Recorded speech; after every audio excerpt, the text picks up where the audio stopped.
Olá pessoal, meu nome é Rosana, sou pesquisadora na Secretaria da Agricultura, Pecuária e Desenvolvimento Rural do Rio Grande do Sul. Desde já agradeço então pela presença de todos, pelo interesse na participação do primeiro Simpósio Gaúcho sobre grãos orgânicos. Hoje vou falar um pouquinho sobre o controle biológico conservativo e a sua atuação na produção orgânica. A agricultura orgânica, na agricultura orgânica, o controle biológico, ele se torna a principal ferramenta no manejo dos insetos, né? Tendo em vista que esse é um sistema em que não se pode utilizar outras formas de controle de moléculas químicas. Então, a gente conta também com esse serviço da natureza para o controle de algumas espécies que são potencialmente pragas, né, nesses cultivos. Felizmente, hoje já existem, né, inúmeros produtos à base de vírus, ácaros, nematóides, bactérias, fungos e insetos que podem ser adquiridos, né, para o controle de algumas espécies. No caso das lavouras, né, a gente vai ter alguns vírus, bactérias e fungos e parasitoide para o controle de lagartas, alguns fungos e também 2 espécies de parasitoide para percevejos. Mas mesmo assim vocês podem notar que ainda as espécies, né, registradas aqui no Brasil, ainda é muito limitado esse número. Se a gente for pensar na gama de inimigos naturais que ocorrem naturalmente no campo, né? Então, os predadores, por exemplo, né, nós temos grupos importantíssimos, né, que é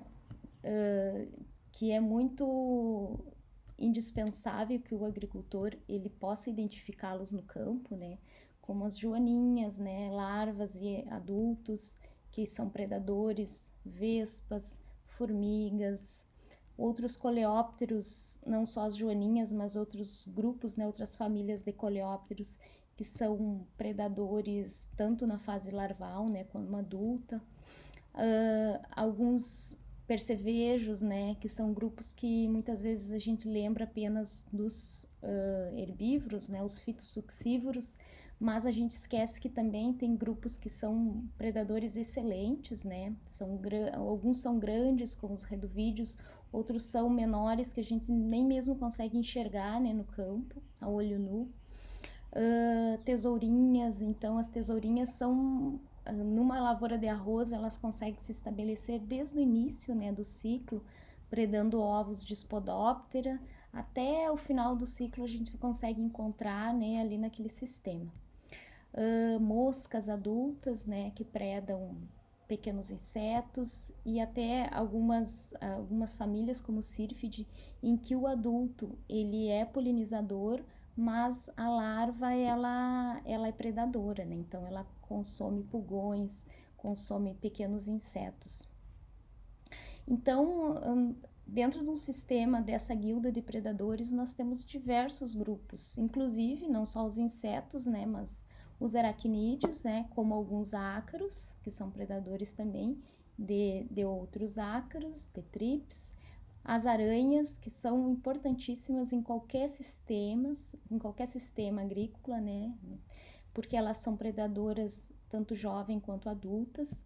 Então, o grupo de predadores ele é muito vasto e eles conseguem então retirar, né? Alguns vivem muito, né? Muito tempo, têm uma longevidade e conseguem retirar uma quantidade de indivíduos que poderiam se tornar praga nesse local. Além dos predadores, temos inimigos naturais, os parasitoides. Os parasitoides, eles são muito interessantes porque eles são específicos. Então, nós temos parasitoides que vão parasitar somente ovos, né? Como no caso do conhecido tricograma, que parasita ovos de mariposa, então impedindo que elas se tornem lagartas, né, no campo. Parasitoides de lagartas também, né? Então, a gente também tem uma gama de espécies que é especialista na fase larval, alguns em pupa e outros até em adultos, como alguns parasitoides, algumas moscas que parasitam percevejos. Outro grupo, né, de inimigo natural são os entomopatógenos, que são vírus, bactérias, protozoários e fungos que causam doenças nos insetos e que acabam levando esses organismos até a morte, né? No sistema onde se usa, no sistema orgânico, onde a aplicação de fungicida ela não existe, ela colabora muito, então, com a presença desses organismos, né, desses micro-organismos que vão incrementar essa microbiota, né, do solo e que acabam depois auxiliando no controle desses insetos. Então, o controle, além do controle aumentativo, né, que era esse que eu tinha comentado com relação aos bioinsumos, em que existe a multiplicação de algumas espécies em laboratório e liberação numa escala maior, né, nas lavouras, a gente também pode contar com outra forma de controle biológico, que pode ser, então, ainda incrementar o controle aumentativo, que é o controle biológico conservativo. Então, o que é o controle biológico conservativo? Ele é embasado na ideia de que a realização de algumas práticas que elas possam fomentar, né, atrair os inimigos naturais e fomentar a permanência desses, né, a multiplicação no nosso sistema agrícola. Então, esses organismos eles vão encontrar ali um ambiente amigável, né, e que eles se estabeleçam e eles consigam fazer essa relação, né, criar essa cadeia, né, essa teia trófica ali nesse sistema mais complexa, né, e com um pouco mais de equilíbrio. Dentre as práticas, né, que a gente utiliza no controle biológico conservativo para tornar esse ambiente mais amigável aos inimigos naturais, a produção orgânica ela já realiza, né, que é a redução, né, a ausência de compostos químicos, né, de inseticidas que vão acabar reduzindo e simplificando essa fauna que a gente tem ali, né, essa fauna diversa. Outro formato é o redesenho desse ambiente para que ele se torne um ambiente mais diverso, né? Então, a diversificação vegetal ela pode auxiliar nisso também. O que a diversificação pode fazer, então, nos sistemas agrícolas? Primeira coisa, aquele local ele vai abrigar uma diversidade maior de organismos. Então, a gente vai ter ali presas alternativas no momento que não tiver a presa principal no cultivo agrícola. Muitas vezes ela pode ser instalado, né, plantas diversas ao redor, né, desse sistema agrícola de interesse, para que antes que ele seja implantado já exista, né, ali uma diversidade de organismos, presas e também hospedeiros alternativos para os parasitoides. Esse local também ele vai oferecer flores, né, pólen e néctar em escalas diferentes do que no ambiente implantado. Então, o que vai acontecer? Esses organismos eles vão encontrar ali um recurso nutricional. Então, o néctar ele é muito importante para os adultos de parasitoides, porque é com isso que eles se alimentam. E também o pólen ele vai auxiliar também os predadores. Então, a gente às vezes tem uma noção de que os predadores eles só se alimentam de outros organismos, mas já existem estudos que mostram, né, o aumento da fecundidade e da longevidade de joaninhas, por exemplo, quando elas têm acesso, né, ao pólen de algumas espécies vegetais. Esses locais eles vão servir de abrigo também, porque os inimigos naturais também têm os seus próprios inimigos naturais. Vão oferecer muitas vezes, ocorre uma liberação de voláteis, né? Esses voláteis muitas vezes eles são repelentes para algumas pragas. Outras vezes eles mascaram um pouco o cultivo principal também. Então vão ocorrer diversas relações e essas vão ficando cada vez mais complexas no momento que a gente adiciona outras espécies de plantas no sistema. Com relação às lavouras, né, a diversificação no sistema de lavouras, na produção de grãos, a gente ainda está iniciando, né, estudos e iniciando também o conhecimento, né, de quais as plantas que elas podem ser utilizadas para esse fim. Alguns estudos eles já trazem, né, alguns bons exemplos, por exemplo, em lavoura de arroz, né, alguns estudos realizados na China, Indonésia, Taiwan, demonstrando que a diversificação com flores, plantas diversas, elas foi possível obtenção de maior produtividade, redução de algumas pragas-chave que existia nesses locais, né? E também redução na aplicação de inseticida. Trabalhos feitos então em diversas localidades, né, que conseguiram mostrar a eficiência desses sistemas de diversificação e quanto isso pode ser melhor estudado, né, e utilizado pelos agricultores aqui na bordadura do cultivo de arroz. No cultivo de milho, a gente tem aqui eu trouxe um exemplo para vocês do sistema empurra e puxa para o controle da lagarta do cartucho do milho, que eu achei muito interessante. Nos demonstra o uso apenas de 2 espécies de plantas. Uma cultivada na bordadura, né, que foi a braquiária, com o intuito de fazer com que a atração das mariposas para o entorno e não para que elas sejam retiradas de dentro do cultivo. E o cultivo do pega-pega, né, de espécies de desmódio no interior, fazendo com que eles consigam repelir o adulto da mariposa e a atração dos parasitoides. Então, além da análise de campo, né, que mostrou que as lavouras, né, foi realizado na África em mais de um local. Então, as lavouras que elas tiveram esse tipo de sistema, né, de implantação dessas espécies vegetais, as plantas de milho elas foram bem menos atacadas, né, pela lagarta do cartucho do milho do que aquelas em monocultivo. Além disso, em laboratório foi investigado assim, qual o princípio, né, que faz com que esses insetos, será que eles são realmente repelidos, né? As mariposas e os parasitoides são atraídos. E em laboratório foi verificado que os voláteis dessas plantas, eles fizeram realmente esse tipo de causar essa reação na mariposa, né? Repelindo as mariposas e atraindo os parasitoides. Então demonstra assim o quanto que o estudo de algumas plantas, eles também podem nos trazer informações, né, de quais são as espécies que seriam mais adequadas, né, para o uso em cada sistema agrícola.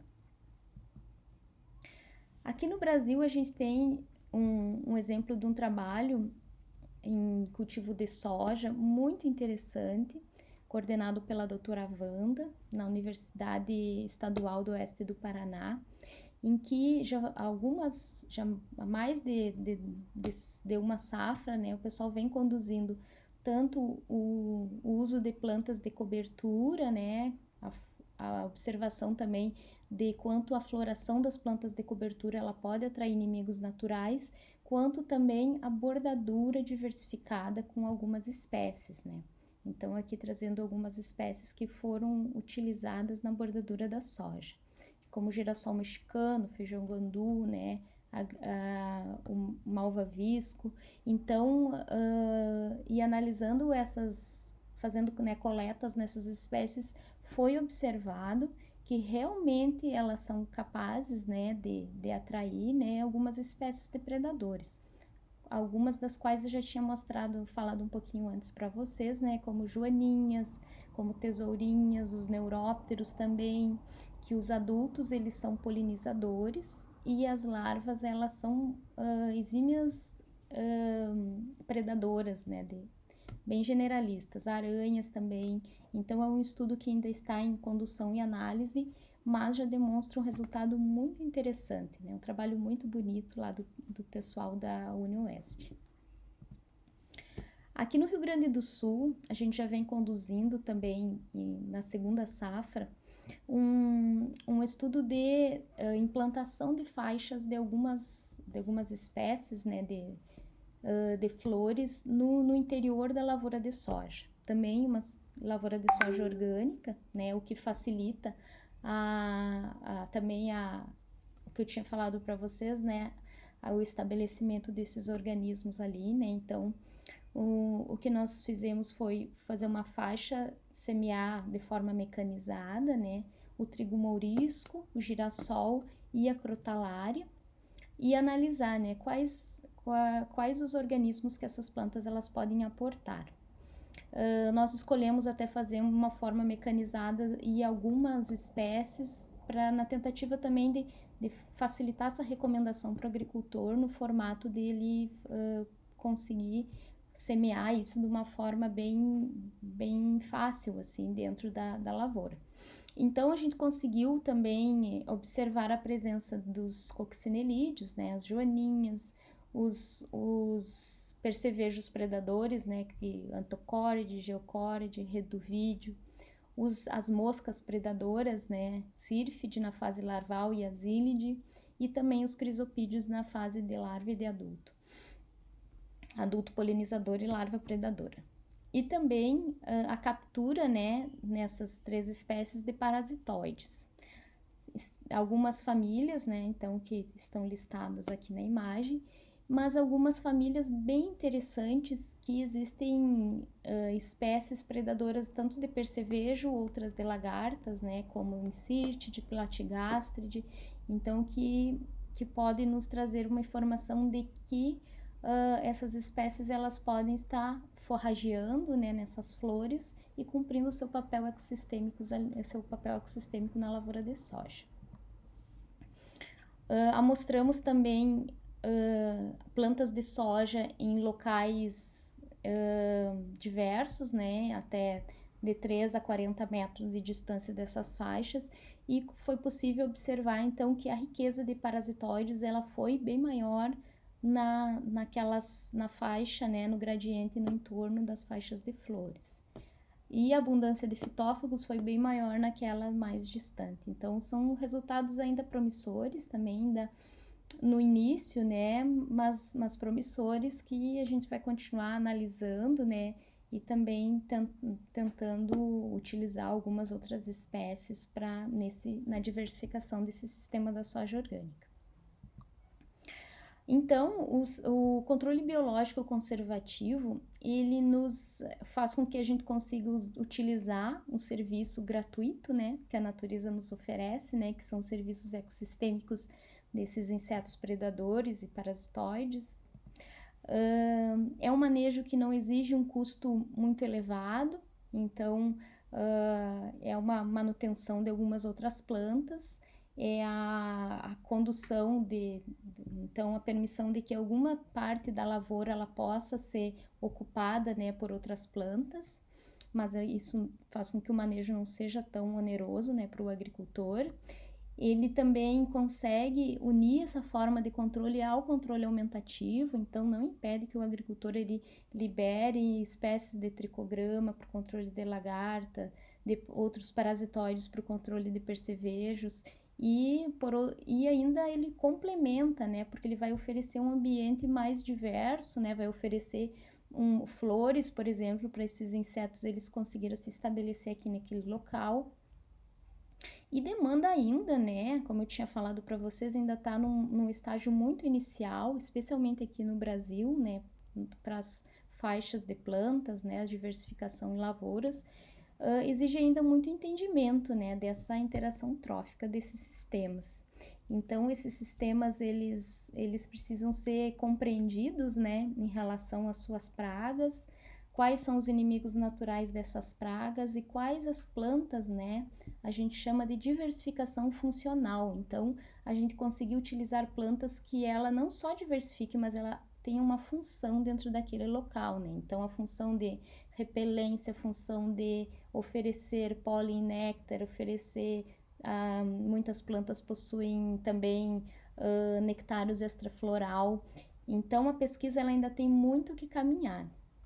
Então, por hora era isso, né, pessoal? Eu já agradeço, né, a atenção de vocês e eu espero, então, encontrar todos na nossa mesa, né, no dia 9, para a gente também gerar um pouco mais de discussão e debate em relação a esse assunto que é muito interessante e pode ser uma ferramenta para o agricultor orgânico, né, para ele utilizar concomitante com as demais permitidas dentro da produção orgânica. Até mais, tchau, tchau.